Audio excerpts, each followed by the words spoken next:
full-on cowboy. What are we actually showing here, John? It just takes quite a long time to walk down.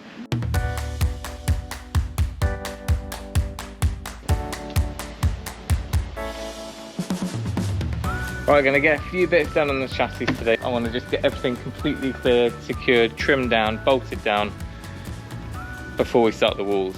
We need to trim everything back. Everything is overhanging a little bit here and there. We want to make sure that we're cutting everything square, exactly 3 meters this way, and then we should be, give or take, back flush to our timbers.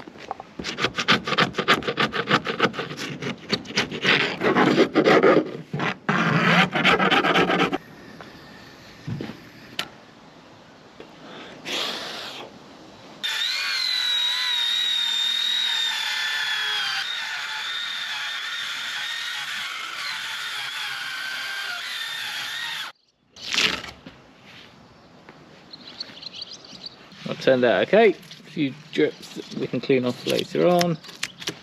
Through there. And we're good on the timber, and the timber's good on the steel.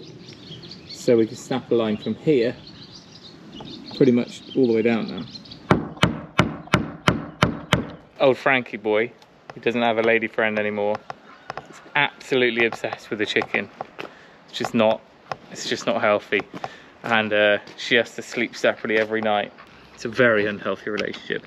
Anyway, what was I saying? I don't want to clip this on and just hook it on and then head down 16 meters that way, because I'm working alone, it could shift. So I just put a nail on there, and I know that's where I want it.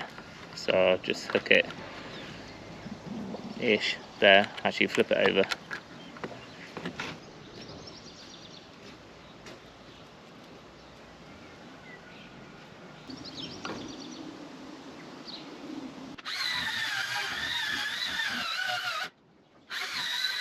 Right, we're finally bolting it down to the chassis. I'm drilling all of the holes through. Joe is on bracket, nut and bolt duty. Kind of got a system. Are you on mud duty? Yes. Looking nice. What are you making? Mud cakes? Oh, that drill bit's so nice. We went and upgraded from the step drill bit up to just a standard drill bit, but it's a Milwaukee one and it seems to do the business after a little pilot hole.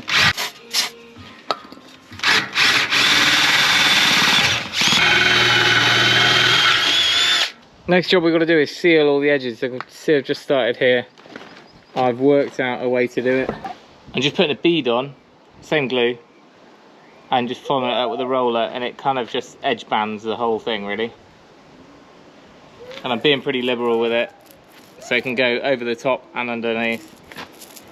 And that'll just make sure that we don't get any swelling, because however fancy it gets, it's still chipboard at the end of the day. Even moisture resistant stuff increases, you know, it swells up, and that's exactly where our sole plate's going to go for the for stud work, and we just don't want that tipping. A lot of people build the first floors with it before they get a roof on, which is why it's, you know, big plus point. You can get on and frame out and carry on building, but you've got to protect it.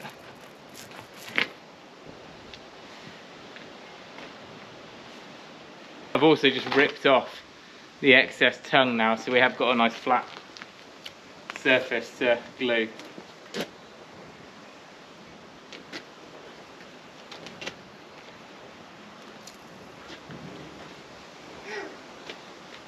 See, it's Monday, which means it's move day. The sheep have done a great job. They've been on here 4 days, and they've done an awesome job of clearing this whole lower meadow. And you can just see from these drone shots what they've been leaving behind. They've left a bit of nettle in the corner, a few thistles, but we do need to move them on further on where you can see those buttercups starting. And I know buttercups are poisonous, supposedly, but every single field around here has buttercups in, all being grazed, and I've never seen anyone you know, worrying about the livestock. So certainly when it's cut into hay, a lot of people mentioned in comments about that top field, as soon as the buttercups are dry, they lose their toxicity, but they kind of rooting around them down there, and they've they've either cleared them or just happens that they've trampled them and the flowering stopped. But either way, they are happy, we're happy. All right, another little job to bring you along for. We've got a bunch of hardware, an old manky gate, but we need to get it to work. It's all getting a bit ropey. So this is the gate in question. Now, I thought, great, there's a couple of these pins in this sleeper, which is relatively solid. I'll just buy some of these. They'll match up. But of course, oh, that one does go on. No, it doesn't quite. For some reason, this bottom one doesn't.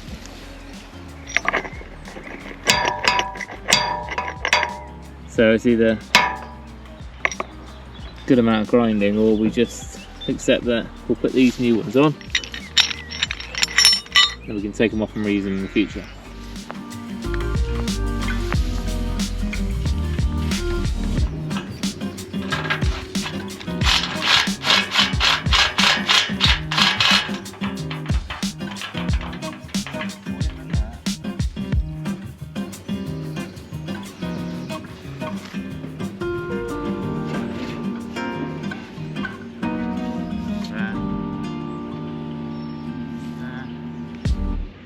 We're going to need a way of fixing those brackets to the fence posts. Coach screws, probably the answer.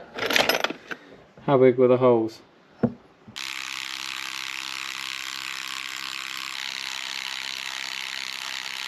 Full on cowboy. Actually, you probably want to get it on and we can level up the gate.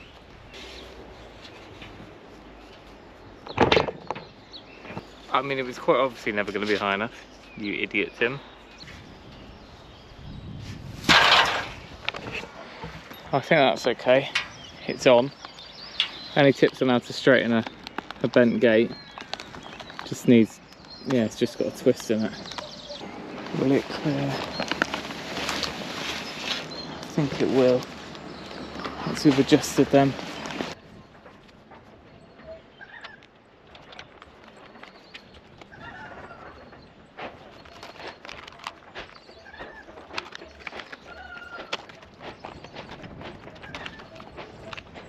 There are straighter gates in the world. I think we could probably pull it straight. So I'm just going to get a post driven in, just off here. May or may not bother with a latch. And then I was thinking, rather than any fencing, I might just put 4 rails, and then it's an easy place to climb over. And this one can stay shut. Which means we can lose this one, which is broken at the bottom.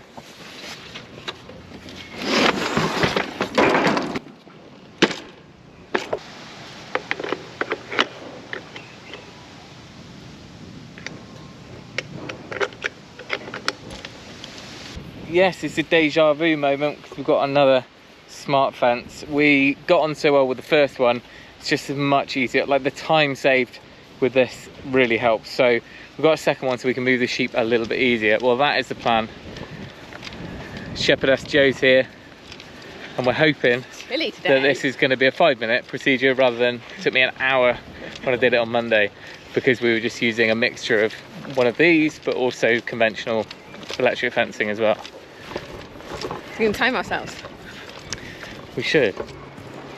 But they're definitely ready for a new bite of grass.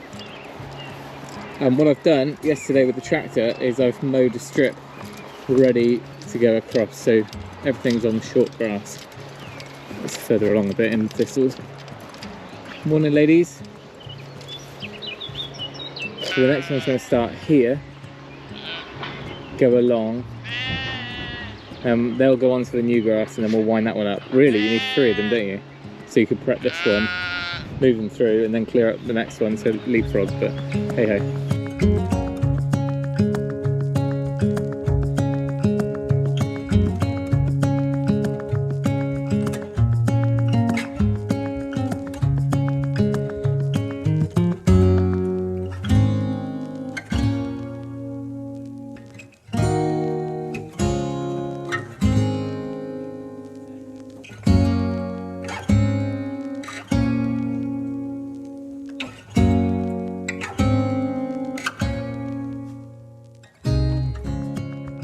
I was going to say that we'll actually stand up and walk along it, because that's the only way I can visually Go on then, jump show. up. Show what it's like to walk from the bedroom to the kitchen. It is pretty... It's the only way to show you how big it is. So, kitchen. Oh yeah. It's not actually, it's a kid's bedroom. What are we actually showing here, Jim? This takes quite a long time to walk down. Like, if this is the corridor, the bedroom. She thinks she's Vogue or something, it's a catwalk.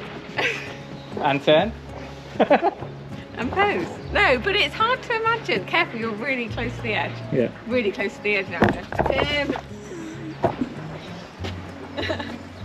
Yeah, but it's really hard to imagine, isn't it? Yeah. Everything is a bit like when you go to a building site and you're like, how are they putting all these houses on the same little plot? Yeah. The girls can't get it at all. If you put 2 stories on this size building, it would be a very big house. Oh. So footprint wise, it's pretty huge. Yeah, exactly. Well, it's what I was trying to say. Yeah. Any questions on what we're up to? Well, we'd like to know what we're up to be honest, but let us know down in the comments. Anything else? No. That's it. Cows are coming, apparently. Someone said that. Didn't you? Kids will come before that. What, more kids? Oh, no. Well, there you go. We just lost the bedroom on the field. Touche. We've got fields. Free grass, you know. It's got to be eaten. Anyway, thanks for watching, guys. Remember, if you can, do it yourself. And we'll see you next time. You're going to mow 20 acres every week. Well, if you'd let me. No, because I'd never see you. Yeah, I know, but I love it.